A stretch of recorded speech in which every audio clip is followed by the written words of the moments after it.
Prime to Houston, welcome back.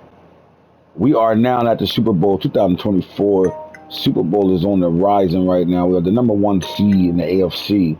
They dominated throughout the playoffs from divisional round to the AFC Championship game.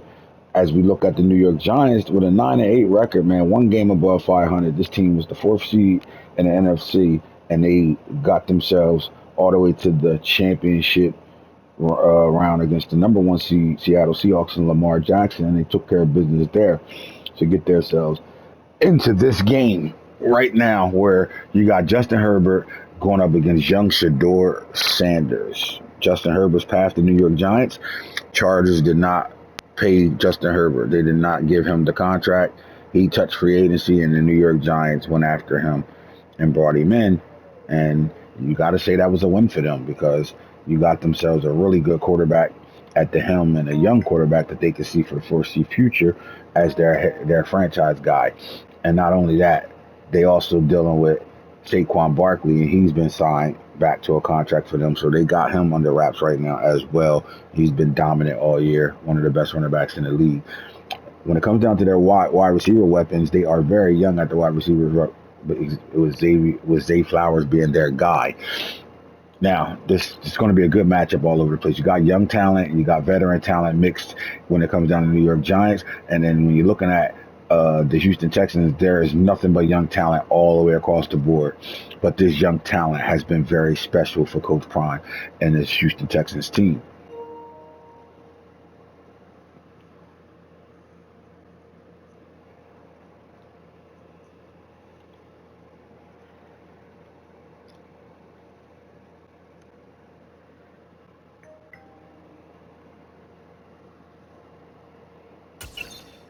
Let's take a look at their paths to getting there. Let's start with the New York Giants, man.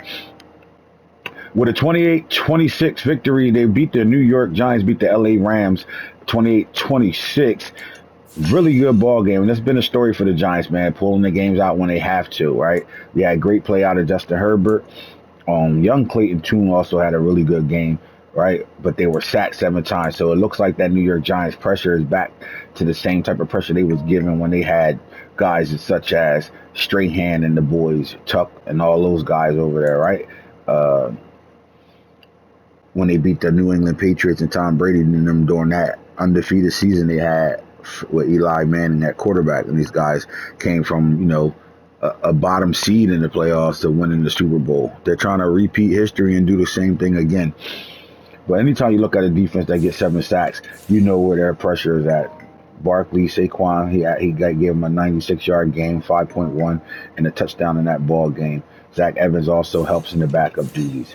The receiver, you see Zay Flowers, he led all catches outside of Cooper Kupp with 6. Didn't see a touchdown in that game, but the tight end, Marshawn Ford from out of Louisville, is playing really well for them. He's doing a good job at the tight end position for this team. He's playing actually better than what they've been planning for, right? And then you look at the Giants and you look at 9 tackles out of Josh Allen.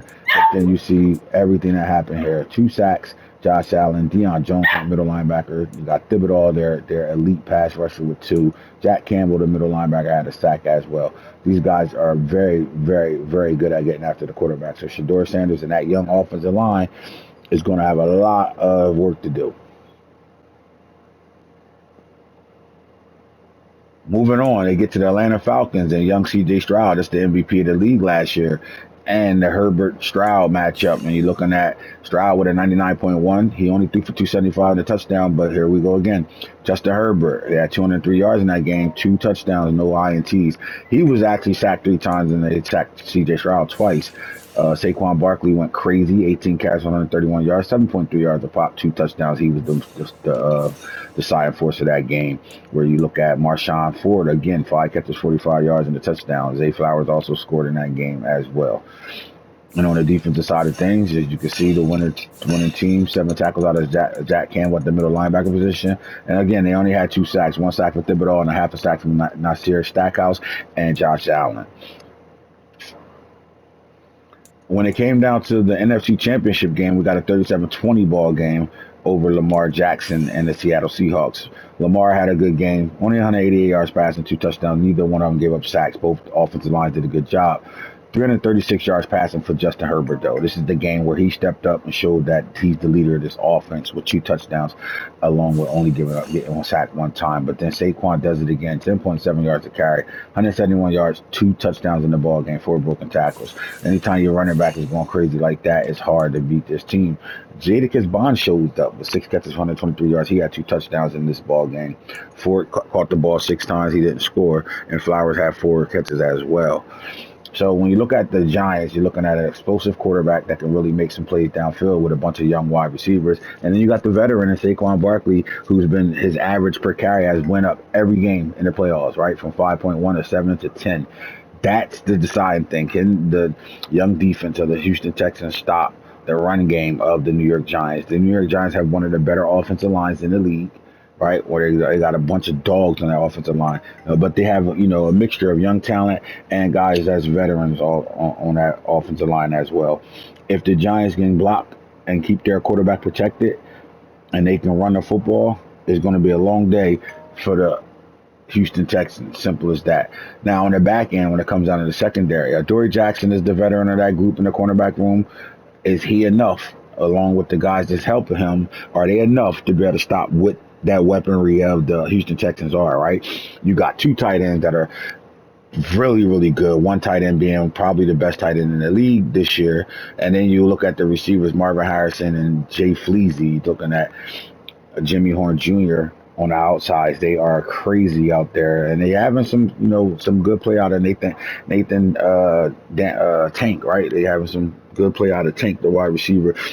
After he came off the hamstring injury, he's been playing pretty well and throughout the season too as a slot receiver. But Jimmy Horn Jr. and Marvin Harrison together are a weapon with DW in the middle, Darnell Washington.